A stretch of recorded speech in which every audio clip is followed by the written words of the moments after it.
જય Dwarkadhish, welcome back to my YouTube channel. I hope તમે બધા મજામાં હશો. હું પણ મજામાં છું. અત્યારે વાગી ચૂક્યા છીએ સાંજના 6:50 થઈ ગઈ છે. 8 વાગે મારે વિડીયો અપલોડ કરવાનો છે. અત્યારે વિડીયો શૂટ કરું છું. કાલે તબિયત થોડી ખરાબ હતી એટલે વિડીયો શૂટ નથી કરી શક્યો. બસ અત્યારે શાંત રહું છું અને બસ ઈશ્વર ઉપર શ્રદ્ધા રાખીને બેઠો છું. બહુ બધાની મેસેજ હતી કે ભાઈ તમે જાઓ, જીના પપ્પાને મનાવો, આમને તેમને બહુ બધી કોમેન્ટ હતી. બધાએ સપોર્ટ કર્યો, બહુ બધાની કોમેન્ટ આવી કે આમ કરો તેમ કરો.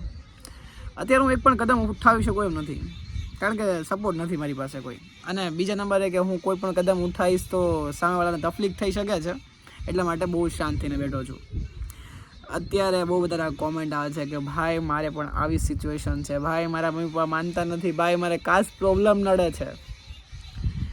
આજના દીકરા દીકરીઓ એટલું કહીશ કે તમે જેની સાથે લગ્ન કરો છો ને એ તમારી ખુશીથી કરજો, આ સમાજની કે પછી સગાવાલાની ખુશી માટે ના કરતા. કારણ કે સગાવાલા છે ને એ માત્ર મંડપ સુધી કે તમારા લગ્નમાં જમવા સુધી સાથ આપવાના છે. પછી એ એના રસ્તે અને તમે તમારા રસ્તે.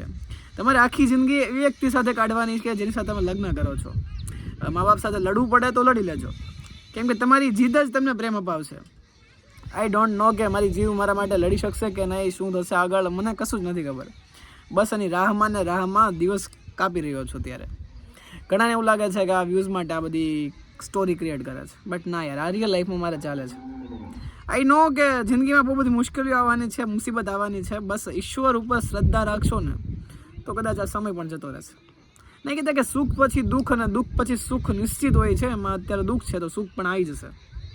ક્યારેક હારી જાઉં છું, ભાંગી જાઉં છું, વિખેરાઈ જાઉં છું, બટ તમે હિંમત આપો છો કે ભાઈ બધું ઠીક થઈ જશે.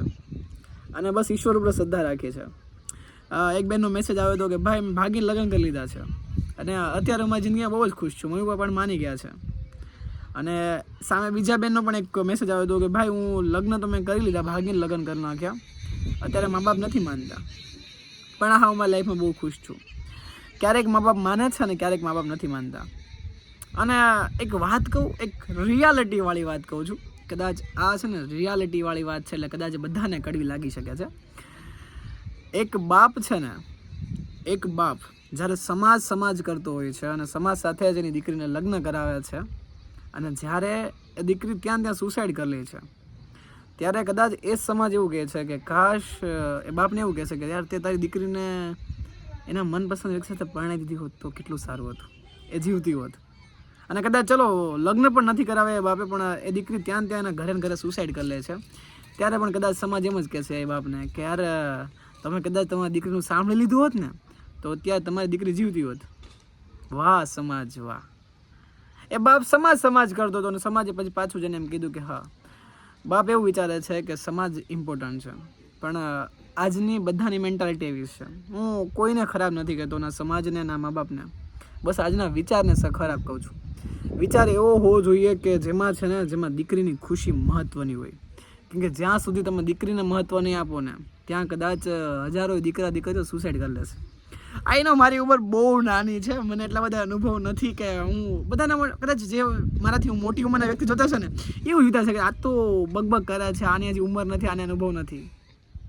વડીલ મારી પાસે અનુભવ નથી, બટ જે રિયાલિટી છે ને, જે લોકોના મત છે ને, જે લોકોમાં જે વીતી ગયું છે ને, બસ એ જ રજૂ કરું છું.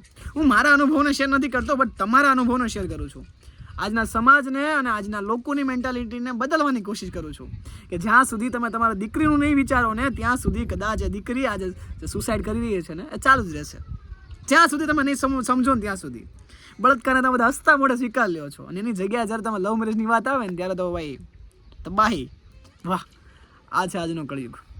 પ્રેમ કરવા કોઈ પાપ નથી, કોઈ ગુનો નથી. ક્યાંય લખ્યું નથી કે પ્રેમ લગ્ન પાપ છે. જ્યાં લખ્યું હોય ને મને બતાવી દેજો, જે પણ વ્યક્તિ મને બતાવી શકે ને કે હા યાર પ્રેમ લગ્ન કરવા એ સૌથી મોટું પાપ છે. અને યાર પ્રેમમાં ક્યારેય ધર્મ જાતિ હોતી જ નથી. પ્રેમમાં બસ દિલ હોય છે. જ્યાં એક વ્યક્તિ બીજા વ્યક્તિ સાથે નિસ્વાર્થ પ્રેમ કરતો હોય છે, એની સાથે આખી જિંદગી જીવવા માટે નિર્ણય લે છે, પોતાની જિંદગીનો નિર્ણય લે છે, તમારી લાઈફનો નથી લેતો, એ પોતાની લાઈફનો જ્યારે નિર્ણય લે છે ત્યારે એને સહમતી આપવી એ કદાચ આજના માણસની અને આજના જીવનની સૌથી મોટું કર્તવ્ય છે. અને એ મા બાપે સ્વીકારવું પડશે અને સમજવું પણ પડશે. આઈ નો કદાચ હું અત્યારે સમજાવી નહીં શકું, પણ આજથી 10 વર્ષ પછી એ મા બાપ સમજી જશે કે પોતાની દીકરી માટે એને શું કરવું જોઈએ અને શું ન કરવું જોઈએ. સમાજ 100% જિંદગીમાં બહુ જ મહત્વનો છે, કેમ કે સમાજ સાથે આપણે રહેવાનું છે, સમાજમાં ઊભું થવાનું છે.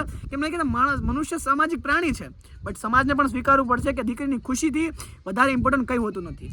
અને બધા કહે છે કે દીકરી જો લવ મેરેજ કરશે ને તો બાપની આબરૂ જશે, સમાજની આબરૂ જશે. અરે યાર, દીકરીને આબરૂ સાથે શા માટે સરખાવું છું? દીકરી પોતાનો જિંદગીનો નિર્ણય લે છે અને જ્યારે જિંદગી જીવી છે, મનુષ્ય માણસ તરીકે જીવો, સમાજ તરીકે નહીં. સમાજ માણસોનો બનેલો છે, તો માણસ તરીકે જીવો ને. અને ઈશ્વરે તો બસ સમાજની રચના નથી કરી, ઈશ્વરે માણસની રચના કરી છે. અને આ સમજવાની જરૂર છે. કદાચ આ વિડીયોથી અમુક લોકોને સમજાશે ને અમુક લોકોને બધું માથા ઉપર જશે, કારણ કે છે ને એક નાનો માણસ આ બોલી રહ્યો છે ને એટલા માટે. કદાચ આડી મહાન પુરુષ, મહાન સંત બોલી રહ્યા હોત ને તો બધા તો સ્વીકારી લીધું હોત. આઈ નો આ આજની રિયાલિટી છે, અને આજની રિયાલિટીથી બધા જ વાકેફ છે. હવે જોઈએ છીએ આગળના પડાવમાં શું થાય છે. આ સમાજ સુધરે છે કે નહીં, આજના લોકોની મેન્ટાલિટી સુધરે છે કે નહીં. હા, ઈ નો કે મારા એકલા હાથે કશું શક્ય છે જ નહીં. બસ હવે તમારે બધાને જાગૃત થવાની જરૂર છે.